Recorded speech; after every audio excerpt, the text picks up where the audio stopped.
Well, we're concentrating right now, this hour, on floodplains and particularly the whole vexed question of building on floodplains. And if I tell you it's controversial, if I widen this shot out, you'll see how controversial it is. The number of people who have turned up to have a say about it today. Not only the local MP, but representatives of many of the local councils here who feel very strongly about the whole question of building on floodplains. Just over the road beyond this flooded field, a few hundred yards away, is an area currently underwater where there is planning permission for 570 homes to be built. It was originally overturned by the local council. It was then that appeal by the developers was then approved by central government 6 years ago. They're still waiting for the homes to be built, but they're going to be built on an area currently underwater. So, not surprisingly, the Prime Minister David Cameron came to this village of Longford in Gloucestershire on Monday to find out more about it. One of the people he met was the local MP, Lawrence Robertson, from the same party, I should add, but I don't think you let the Prime Minister get away too lightly, did you? No, we raised the issue with him. As you say, the original planning permission was given by the previous government. That's not to make a party political point about it. 6 years ago, the houses are still not built. I think that does demonstrate that it's not the demand for housing, which perhaps the government is assuming there is. And what we said to David Cameron is you've got to relax the requirement on local councils to build so many houses, especially in areas where we've got flooded areas, where we've got greenbelt, where we've got ANOB. There isn't the same amount of land. So what did he say? Were you satisfied with his answer? Well, he was sympathetic about it, and he is going to write to me setting out the flexibility which councils have. Now, I'm not sure they do have the required amount of flexibility which we need, because there is pressures on all councils to build these number of houses, but I don't think there is the requirement that the government is assuming there is for houses. I can quote a number of other sites in my own constituency where there is planning permission for houses, where there has been for a number of years, and those houses are not yet built. Well, let's talk to Phil Orford next to you. You've been a leading member on local authorities for a long time, and particular interest in floods and flooding and so on. What do you make of the current planning requirements, the pressure on local councils to build? I think, in particular, in relation to TBC, it's a bad situation TBC are in. TBC have only got a 2-year land supply, where our neighbouring authorities have got a 5-year land supply. That's putting a tremendous pressure on Tewkesbury Borough to build in places that I would say were totally inappropriate. The problem here is that it's not just floodplain, it's greenbelt plain. I've got 21 parishes in my division, and they're all impacted one way or another by the flooding. Only this morning, one of the major roads is just reopened. The road by me still is underwater. It's a tremendous inconvenience to the travelling public.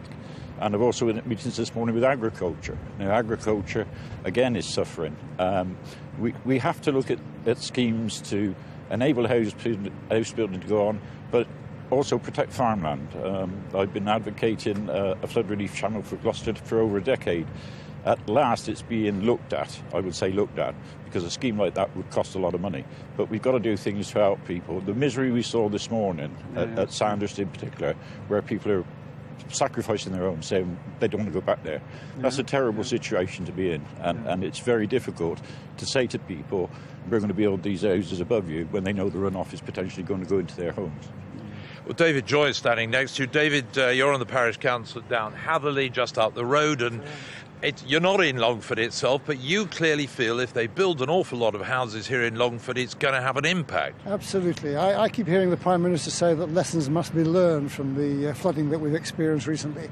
And if lessons aren't learned and these houses are built, then down Hatherley and other surrounding parishes will suffer the consequences. Water will come over to us. Now, if that happens, the Prime Minister of the day will be called out and he'll be commiserating with the poor residents who are flooded.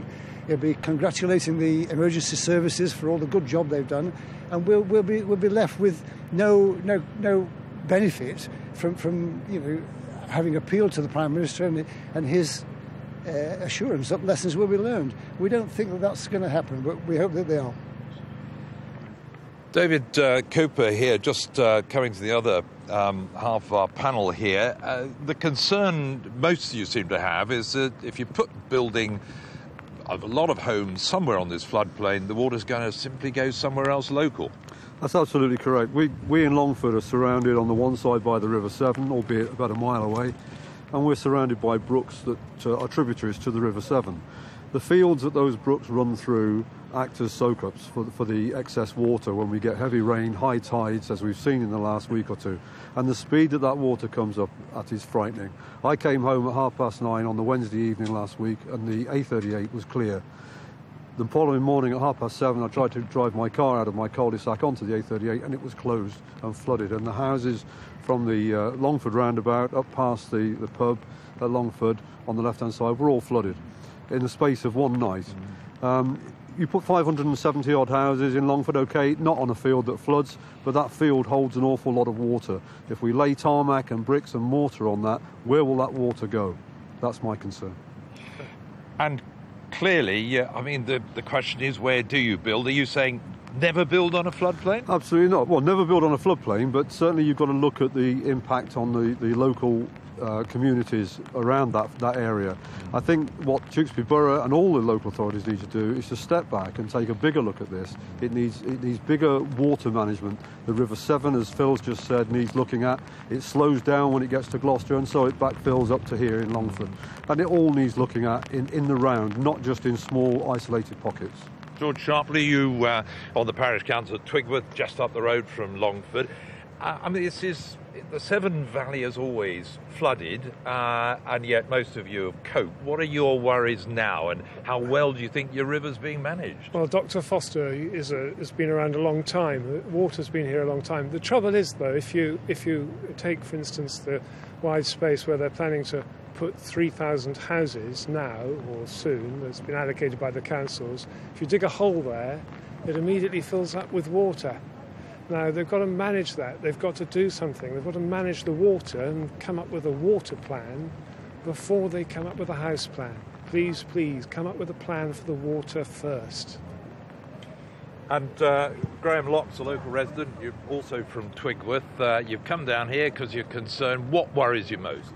Well, for me, it's a contribution from the contribution that everyone else has made. That as we go through the developments, this is likely to impact people who are sat on the very edge of being flooded. So there are houses that are flooded now, but there are a number of people, a number of local residents that have just managed to get away by inches. And the fact that if we have people who aren't being flooded, who will be flooded going forward, if this development takes place.